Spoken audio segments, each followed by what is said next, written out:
नमस्कार साथियों, मैं डॉक्टर देवेश भारद्वाज आप सभी का अपने YouTube चैनल हिंदी ज्ञान स्थली में हार्दिक स्वागत करता हूं। और आप सभी के द्वारा विगत समय से लगातार दिए जा रहे स्नेह, प्रेम और सम्मान के लिए हृदय तल की अनंत गहराइयों से कोटि कोटि आभार व्यक्त करता हूं। मेरे प्यारे साथियों, जैसा कि हमारा प्रकरण चल रहा है उसी प्रकरण को हम आगे बढ़ाते हैं। हमारा प्रकरण चल रहा है अलंकार, और आज हम इस अलंकार टॉपिक को आगे बढ़ाते हैं।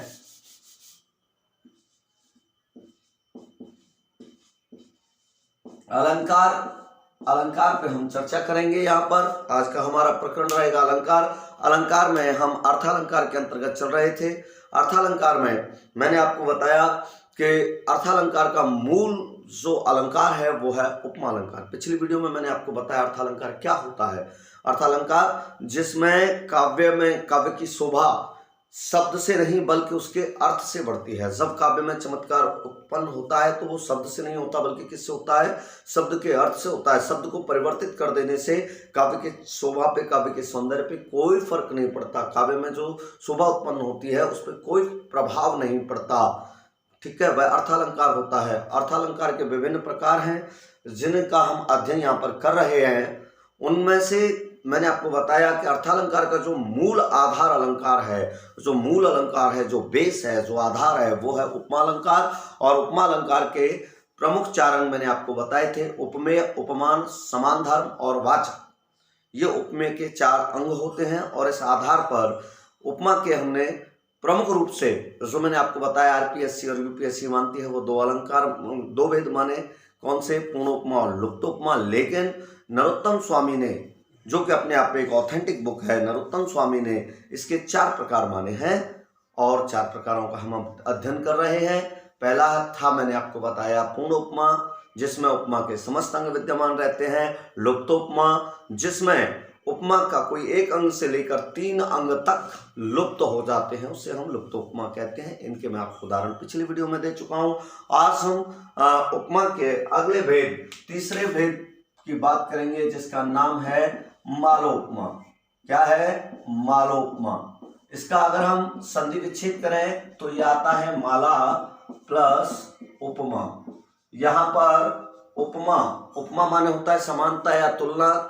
जब हम किसी एक वस्तु यानी किसी उपमेय की क्या करते हैं, किसी अन्य वस्तु से उपमा करते हैं, तुलना करते हैं, समानता दर्शाते हैं, और उसकी यहाँ पर क्या दे दी जाए? माला उपस्थित कर दी जाए। क्या उपस्थित कर दी जाए?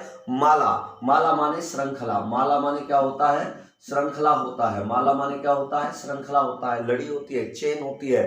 तो लगातार कहने का तात्पर्य है कि श्रृंखला, उपमान की क्या कर दी जाए? श्रृंखला उपस्थित कर दी जाए। उपमेय के लिए उपमान की श्रृंखला, माला, कड़ी, है ना। यानी एक उपमेय के लिए अनेक उपमान उपस्थित कर दिए जाए तो उसे हम मालोपमा अलंकार कहते हैं। क्या कहते हैं? जब एक उपमेय के लिए काव्य में एक उपमेय के लिए अनेक उपमान प्रस्तुत कर दिए जाए तो उसे हम उपमा अलंकार कहते हैं। दोबारा सुन लें, जब काव्य में एक उपमेय के लिए अनेक उपमान प्रस्तुत किए जाते हैं या उपस्थित होते हैं तो उसे हम मालोपमा अलंकार कहते हैं। ठीक है।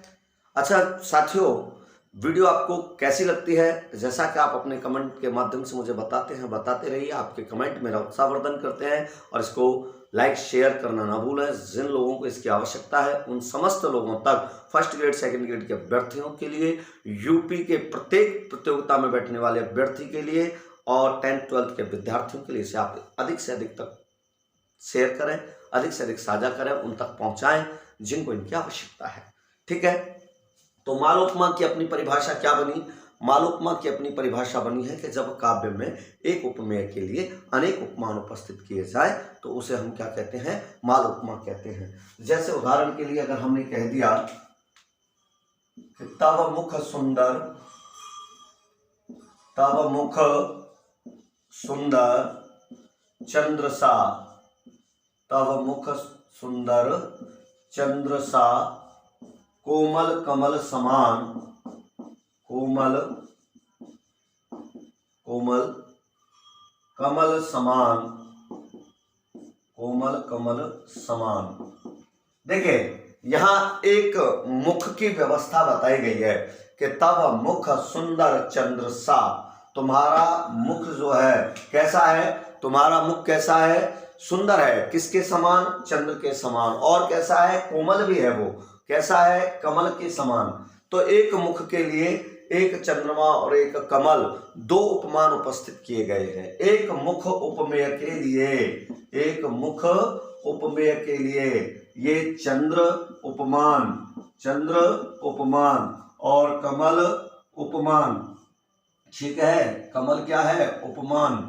ये दो उपमान प्रस्तुत किए गए हैं। सा और समान वाचक शब्द हैं, ठीक है, सा और समान क्या है, वाचक शब्द हैं। सुंदर यहाँ पर क्या है, समान धर्म है, समान धर्म, ठीक है, और कोमल क्या है, समान धर्म, ठीक है, क्या है, समान धर्म, उपमा है। तो यहाँ एक मुख के लिए तुम्हारा मुख क्या है, सुंदर चंद्र सा, तुम्हारा मुख क्या है, सुंदर चंद्र सा, और कैसा है, कमल सा, कोमल कमल सा है, सुंदर चंद्र सा है। तो इसमें क्या है बेटा, इसमें मालोपमा है। ऐसे ही अगर इसका हम दूसरा उदाहरण देखें तो बनता है जैसे कान जिमि कंस पर, कान जिमि कंस पर, कान जिमि कंस पर, कान जिमि कंस पर, तेजतम अंश पर, तेजतम अंश पर, तेजतम अंश पर, यो मलेच्छ वंश पर शेर शिवराज है, यो म्लेच्छ वंश पर, यो म्लेच्छ वंश पर शेर शिवराज है, यो मलेच्छ वंश पर शेर शिवराज है, यो मलेच्छ वंश पर शेर शिवराज है। यहाँ देखिए ये भूषण का है जो है, शिवराज भूषण से लिया गया है, शिवराज है, ठीक है, भूषण द्वारा लिखे। इसमें वो कह रहा है कि कान जिमि कंस पर, जिस प्रकार कान्हा कंस पर और तेजतम अंश पर, तेजतम जिमि आ गया ना, मैंने आपको वाचक शब्द में लिखा था, कान जिमि कंस पर, जैसे कन्हैया का कंस पर, तेजतम अंश पर, तेज का, प्रकाश का, किस पर, अंधेरे के अंश पर, और यो म्लेच्छ वंश पर, ये ठीक इसी प्रकार मलेच्छ वंश पर, मुगलों के वंश पर शेर शिवराज है। शिवाजी का आधिपत्य है, शिवाजी का अधिकार है, शिवाजी का भय। तो देखिए एक शिवाजी के लिए कितने कितने उपमान दे दिए गए, कान जिमि कंस पर, तेजतम अंश पर, यो मलेच्छ वंश पर शेर शिवराज है, ठीक है, इंद्र जिमि जम्ब पर, बाड़व ज्यों अम्ब पर, रावण सदम्ब पर, रघुकुल राज है। तो यहाँ पे क्या है, आपको बहुत सारे उपमानों की माला प्रस्तुत कर दी गई है। एक उपमेय के लिए, एक शिवाजी के लिए अनेक उपमान उपस्थित कर दिए गए हैं। तो यहाँ पर क्या होगा बेटा, मालोपमा अलंकार होगा। क्या होगा, मालोपमा अलंकार होगा, ठीक है। तो यहाँ एक उपमेय के लिए अनेक उपमान उपस्थित किए जाते हैं, उसे मालोपमा अलंकार कहते हैं, ठीक।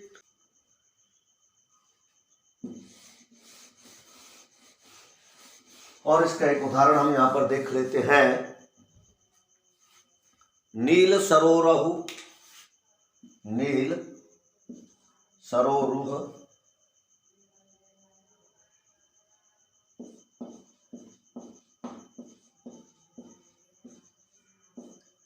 नील सरोरुह,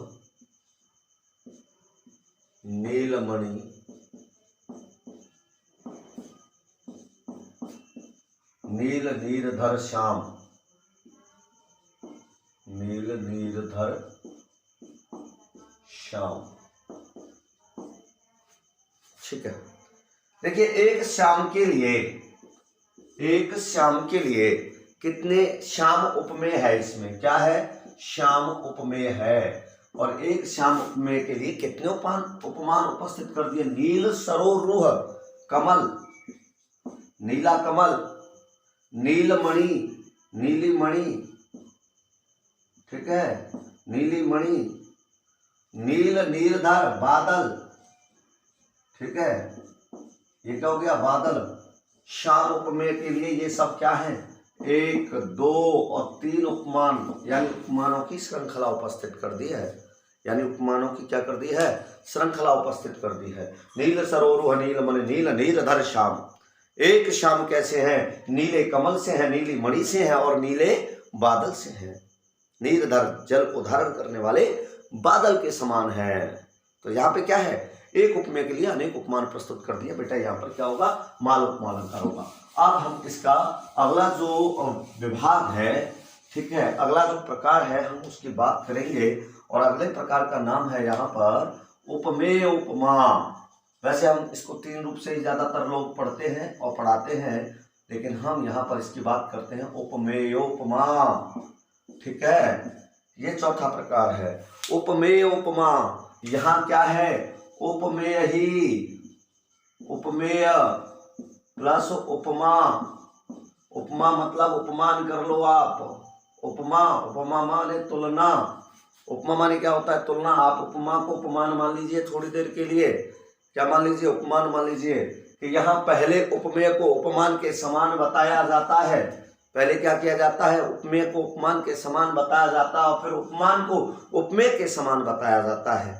जहां पहले फर्स्ट उपमेय को उपमान के समान बताया जाता है, पहले तो उपमेय को किसके समान बताया जाता है, कि उपमान के समान। तब मुख चंद्र सा, पहले तो ऐसे बताया जाएगा और फिर तुरंत उपमान को उपमेय के समान बताएगा और फिर कह दिया जाए कि चंद्र है सुंदर तब मुख सा, यानी तुम्हारा मुख सुंदर चंद्र सा है, चंद्र तुम्हारे मुख सा सुंदर है। ये बात जब कही जाएगी, है ना, तुम्हारा मुख सुंदर चंद्र सा और चंद्र तुम्हारे मुख सा सुंदर है, ये दोनों चीजें जब एक साथ कही जाती है, जहां पहले उपमेय को उपमान के समान बताया जाता है, फिर उपमान को उपमेय के समान बताया जाता है, तो वहां पर उपमेय उपमा अलंकार होता है। जैसे हमने कह दिया तुम्हारा तब मुख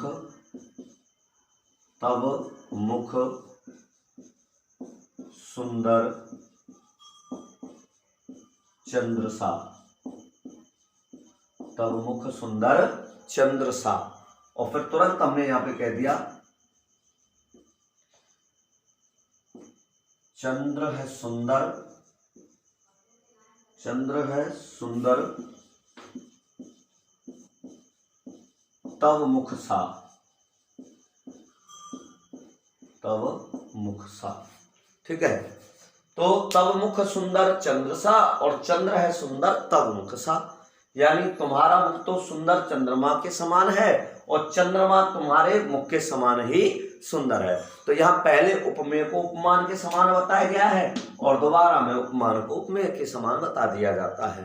तो ये कहलाता है उपमेय उपमा। क्या कहलाता है, उपमेय उपमा। ऐसे ही इसका एक और उदाहरण अगर हम यहाँ पर देखें, अंबर गंग सी है सरजू, अंबर गंग दिखाई दे रहा है, अंबर गंग सी है सरजू, सरजू सम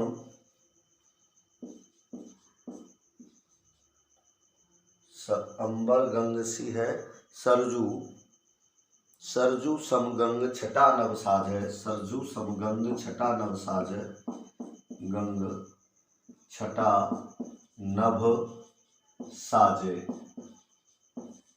ठीक है। अंबर गंग सी है सरजू, ठीक है।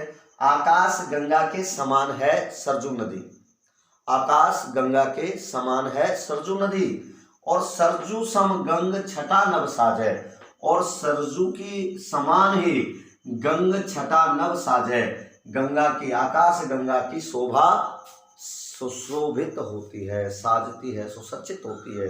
तो यहाँ क्या है, पहले उपमेय उपमान के समान, है ना। अंबर गंग सी है सरजू, पहले सरजू क्या है, उपमेय, पहले सरजू यहाँ पे क्या है, उपमेय, और अंबर गंगा क्या है, उपमान, ठीक है। तो पहले उपमेय की तुलना उपमान से हुई है, उपमेय को उपमान के समान बताया है, और दूसरे क्षण यहाँ पे सरजू सम इसको उपमान बना दिया है ना, और इस गंग छटा नव को क्या बना दिया है, उपमेय बता दिया है। क्या बता दिया है, उपमेय के सरजू सम गंग छटा नव साज है। तो पहले उपमेय किसके समान बताया जाता है? उपमान के समान। फिर उपमान को ही उपमेय के समान बता दिया जाता है, इसे उपमेय उपमा अलंकार कहते हैं। ठीक है, ये आपके यहाँ पर 4 प्रकार उपमा के प्रकार हुए कंप्लीट बेटा। राम के समान शंभु और शंभु सम राम है, ये भी इसी का उदाहरण है। राम के समान शंभु, शंभु सम राम है। राम के समान शंभु, शंभु सम राम है, तो ये भी इसी का उदाहरण है। अब हम बेटा अगला जो उदाहरण बात करेंगे वो होगा रूपक। कौन सा होगा? रूपक। अगला अलंकार कौन सा होगा? रूपक होगा।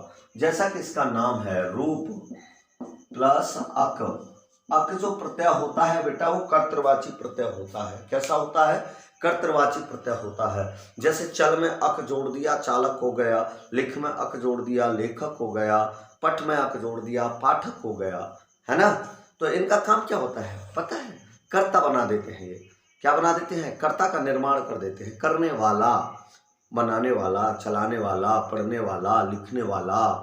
और इस रूप में अक जुड़ गया अर्थात रूप देने वाला। क्या देने वाला? रूप देने वाला। रूपक क्या है? रूप देने वाला है। किसको? किसको?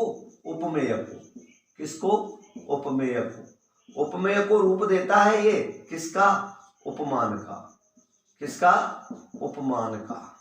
किसका रूप देता है? उपमान का। उपमान कौन होता है? श्रेष्ठ होता है। उपमेय क्या होता है? छोटा होता है। उपमेय छोटा होता है, उपमान बड़ा होता है। तो रूपक क्या करता है? उपमेय को उपमान का रूप दे देता है। कैसा? अब रूप कब देगा? मान के चलो कोई चांदी की अंगूठी है, कोई चांदी का आभूषण है और उस पर आपने सोने का पानी चढ़वा दिया, तो सोने ने अपना रूप किसको दे दिया? पानी को दे, उसको चांदी को दे दिया।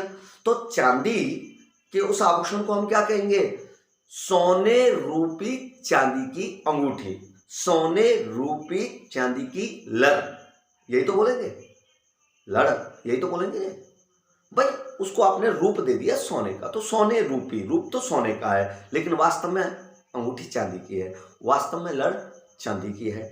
तो सोने रूपी चांदी की अंगूठी, तो उसको रूप किसने दिया? सोने ने अपना रूप दे दिया। किसको? चांदी को, उपमेय को। तो यही रूपक का काम होता है। लेकिन क्या इसमें भेद हो सकता है सोने में और चांदी में? नहीं, क्योंकि वह अपने आप को पूर्णतः चांदी पर आरोपित कर देता है। क्या कर देता है? आरोपित कर देता है, चढ़ा देता है, पूरा रूप दे देता है। तो उसमें भेद नहीं किया जा सकता सोना कहाँ है चांदी कहाँ है ना। भेद नहीं किया जा सकता, तो अभेद आरोप किया जाता है। तो इसके आधार पर हमारी परिभाषा बनती है कि जब काव्य में उपमान का उपमेय पर क्या किया जाता है? अभेद आरोप किया जाता है।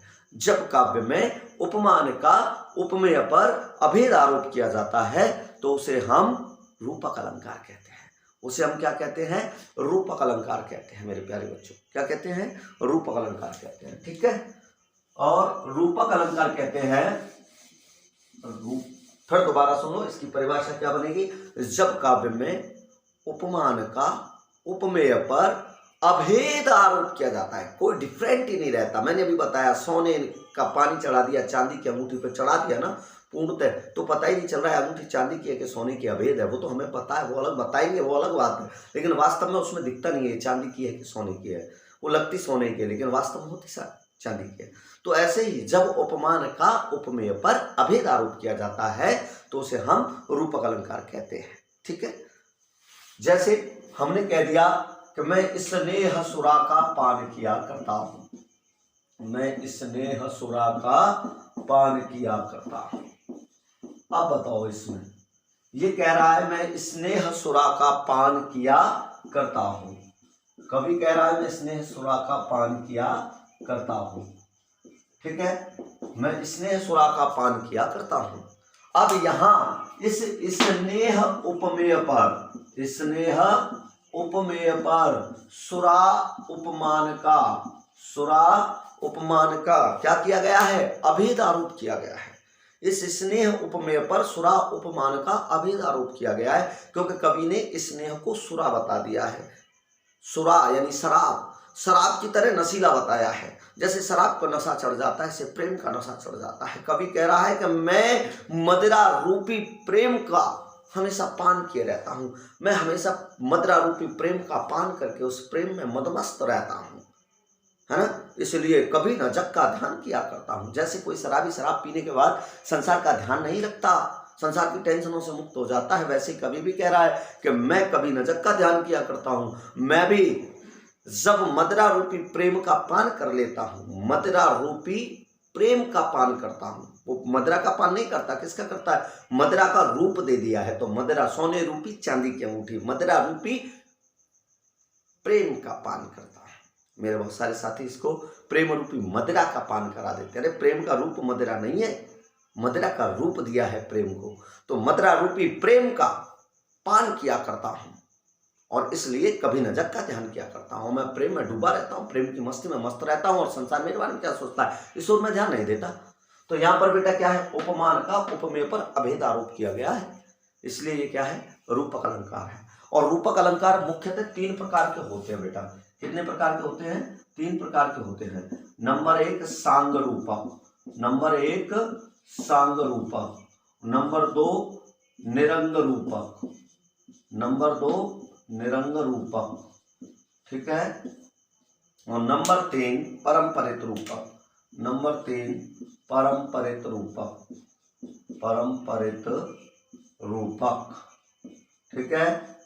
सांग रूपक, निरंग रूपक और परंपरित रूपक।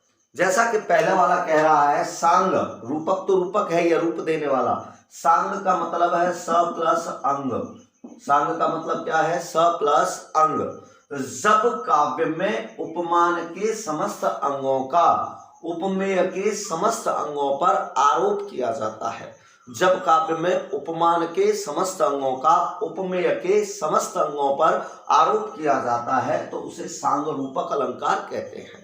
उसे क्या कहते हैं? हम सांग रूपक अलंकार कहते हैं। जब काव्य में उपमान के समस्त अंगों का उपमेय के समस्त अंगों पर आरोप किया जाता है तो उसे सांग रूपक अलंकार कहते हैं। जैसे उदाहरण के लिए मेरे प्यारे साथियों, अगर हम इसमें देखें, है ना, मैं नीचे वालों को मिटा रहा हूं, इनका नाम आप भले ही लिख सकते हैं एक साथ, सांग रूपक, निरंग रूपक, परंपरित रूपक, फिर एक एक करके हम बात करेंगे। तो फिलहाल हम बात करते हैं सांग रूपक की, और इसका उदाहरण यहाँ शायद आ जाए, जगह है, दिख रही है, चलो देखते हैं यहाँ पर। जैसे इसका उदाहरण देखें सांग रूपक का कि उदित उदयगिरि मंच पर, उदित दिखाई दे रहा है, उदित उदय गिरि मंच पर रघुवर बाल पतंग, रघुवर बाल पतंग, रघुवर बाल पतंग बिकसे संत सरोज सब, बिकसे संत सरोज सब हर्षे लोचन भृंग, ठीक है।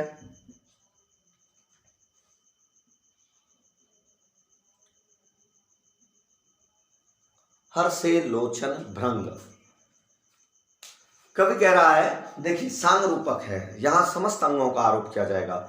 यह केवल एक उपमान का एक उपमेय पर नहीं होगा, सारे उपमान के सारे अंगों का, उपमेय के सारे अंगों पर आरोप किया जाएगा। देखिए जनक नंदिनी सीता के स्वयंवर में जब श्री राम उस मख सभा में, है ना, उस धनुष यज्ञ में उसके मंच पर जैसे ही चढ़ते हैं, उपस्थित होते हैं, ऊपर चढ़ते हैं, सभा में से नीचे से चढ़ते हैं, जब मंच पर ऊपर पहुंचते हैं तो उस समय का वर्णन किया है। तो यहां उनको प्रभातकालीन सूर्य के समान बताया है। श्री राम को किसके रूप दे दिया गया है? सूर्य का रूप दे दिया गया है कि उदित उदय गिरि मंच पर। अब जब राम को श्री राम को सूर्य का रूप दिया है तो प्रभातकालीन जब सूर्य उगता है तो कहां से उगता है और उससे क्या क्या परिवर्तन होते हैं, वो सारा ही अंग यहां पर ले लिया है, ठीक है। तो देखें कि उदित उदय गिरि मंच पर, ये कह रहा है कि मंच रूपी गिरि पर, ठीक है, गिरि रूपी मंच पर। यहां मंच को किसका रूप दिया है? गिरि का। तो गिरि रूपी मंच पर, गिरि रूपी मंच पर जब उदित उदय प्रकट होते हैं, कौन? रघुवर बाल पतंग। बालक रघुवर रूपी, और बाल पतंग माने छोटा उदित होने वाला अभी अभी बच्चा जो है, पतंग माने सूर्य, पतंग माने सूर्य, और बाल माने बालक।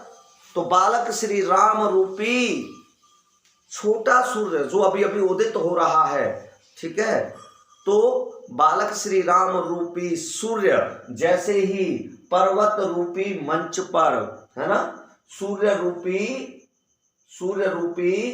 कौन, सूर्य रूपी बालक श्री राम जैसे ही मंच रूपी पर्वत पर या पर्वत रूपी मंच पर क्या होते हैं, उदित होते हैं, प्रकट होते हैं। तो देखिए पूरा अंग लिया है यहाँ पर, सूर्य प्रकट होता है।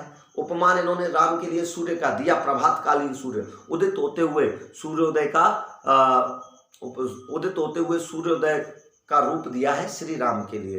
तो उस समय जब सूर्योदय उदित होता है तो कहाँ होता है, अस्ताचल के पीछे, पर्वत के पीछे से, उदयाचल के पीछे से उदित होता है, उस पर्वत के पीछे से उदित होता है। तो इन्होंने मंच को पर्वत का रूप दे दिया। और जब सूर्य उदित हो जाता है तो क्या होता है, प्रकृति में फूल खिल जाते हैं, सूर्योदय होते ही कमल के फूल खिल जाते हैं, और फूल खिल जाते हैं तो क्या होता है, भंवरे मंडराते हैं। तो उपमान के वो सारे अंग इन्होंने यहाँ पे लिए हैं। राम को सूर्य कहा है तो उसके साथ वो सारे अंग लिए हैं कि जैसे ही बालक श्री राम रूपी छोटा सूर्य, ठीक है, मंच रूपी पर्वत पर क्या होता है, उदित होता है, प्रकट होता है। तो विकसे संत सरोज सब, संत रूपी सरोज, सरोज रूपी संत, सरोज रूपी संत, संतों को किसका रूप दिया है, सरोज का, कमल का, है ना। तो सरोज रूपी संत सब क्या हो जाते हैं, विकसित हो जाते हैं, बढ़ जाते हैं, उत्साहित हो जाते हैं।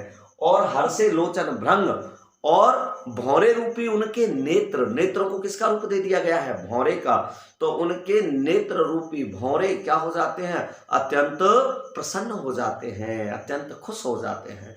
तो ये क्या है, सांग रूपक का उदाहरण है। किसका, सांग रूपक का उदाहरण है, ठीक है। और इसका एक और उदाहरण देखें, जैसे मीरा का चैप्टर आपने पढ़ा, मीरा के चैप्टर में उन्होंने कहा है कि असुवन जल सींच सींच प्रेम बेल बोई, इसको मैं मिटा देता हूं, असुवन जल सींच सींच प्रेम बेल बोई, असुवन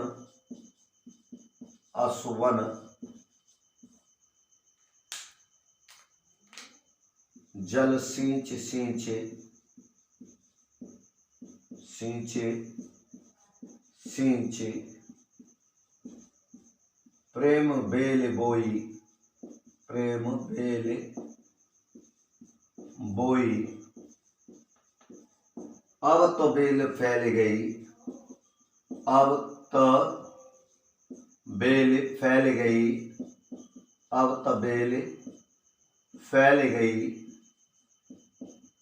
आनंद फल हुई, आनंद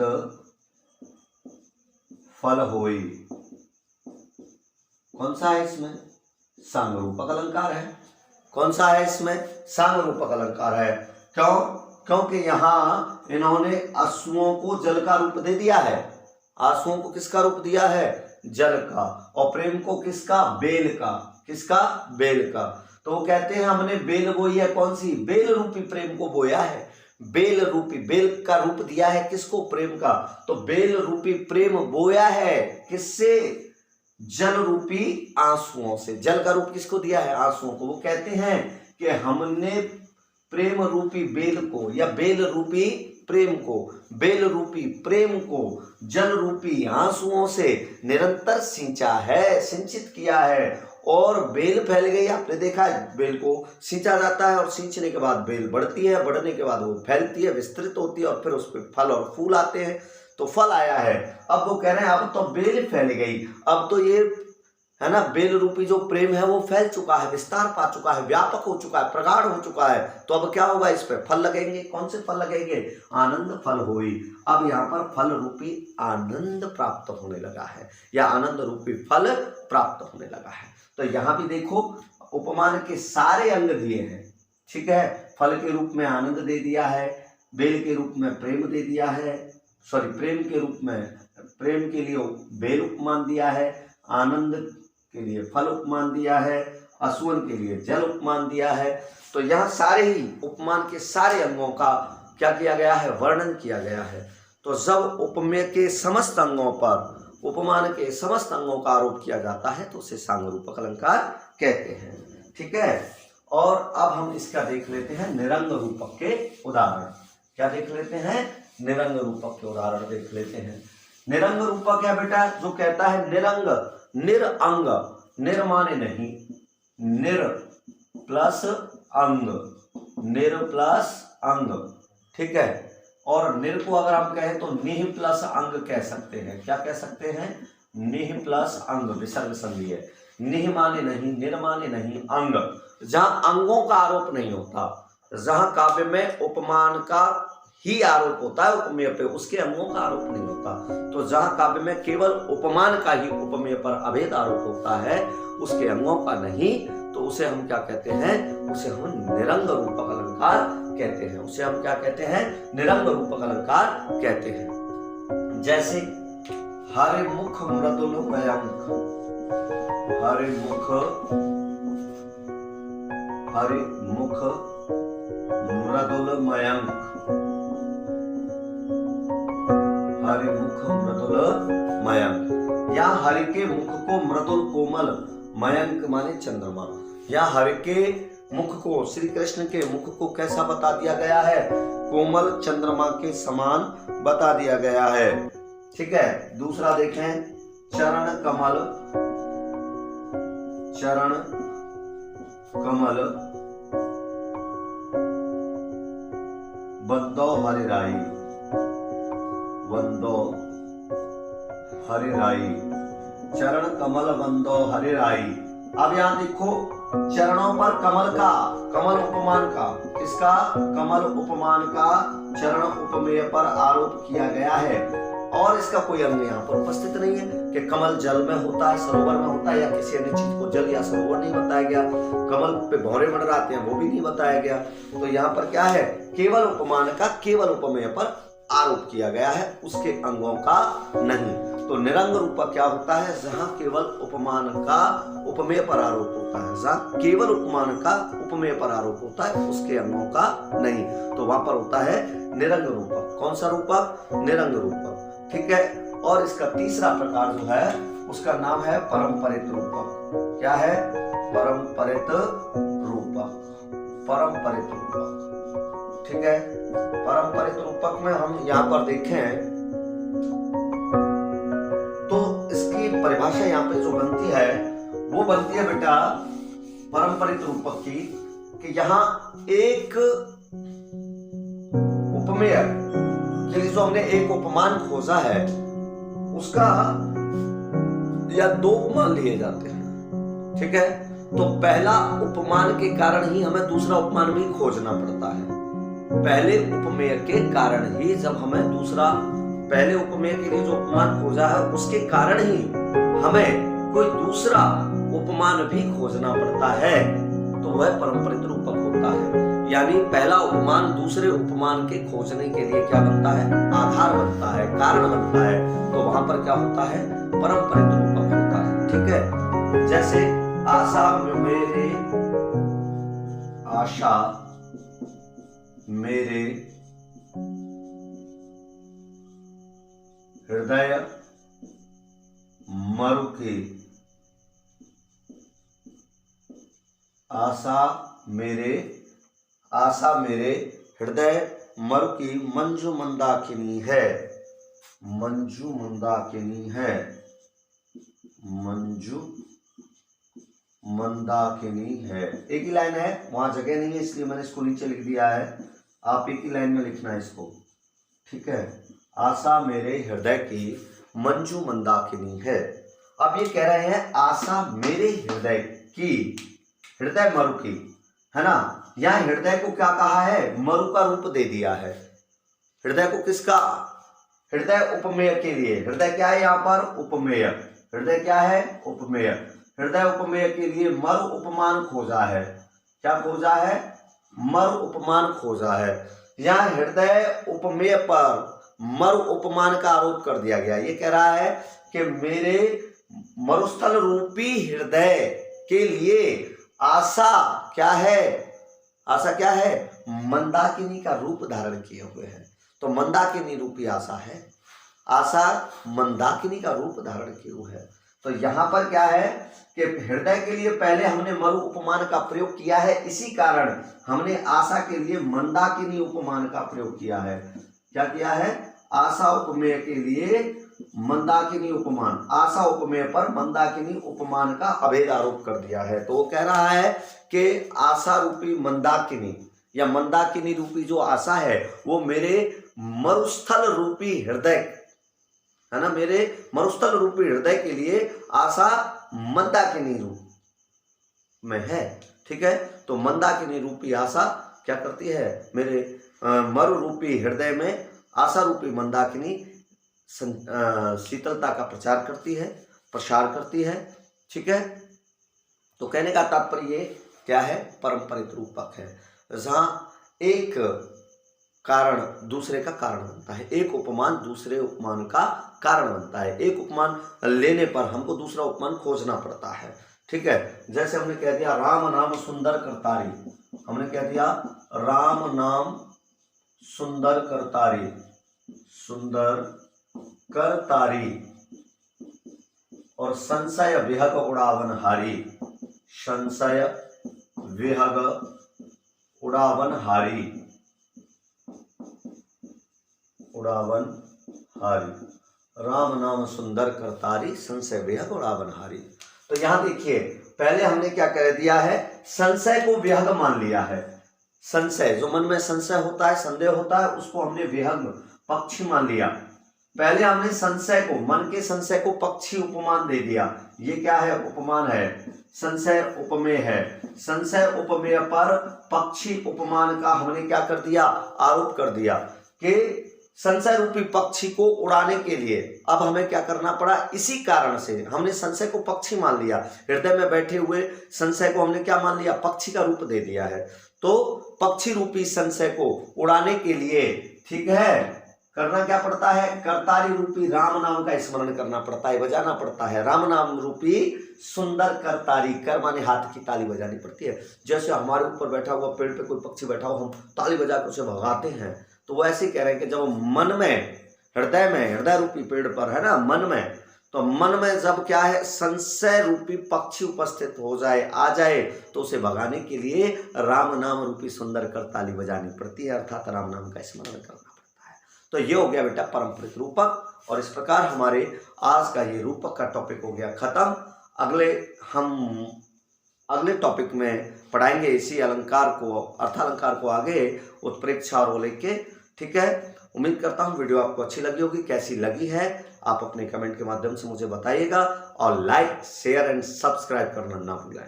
सब्सक्राइब वो करें जिनको इसकी जरूरत है ना, लेकिन शेयर करना ना भूलें, साझा करना ना भूलें। अधिक से अधिक जिनको इसकी आवश्यकता है, तो आवश्यकता वाले बच्चों के लिए, जरूरतमंद लोगों के लिए आप अधिक से अधिक इसको साझा करें, शेयर करें। जिनको अच्छी लगे वो कमेंट करें और चैनल को सब्सक्राइब भी करें।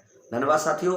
आज मैं डॉक्टर देवेश भारद्वाज वीडियो के इसी टॉपिक के साथ मैं लेता हूं आपसे विदा। वंदे मातरम।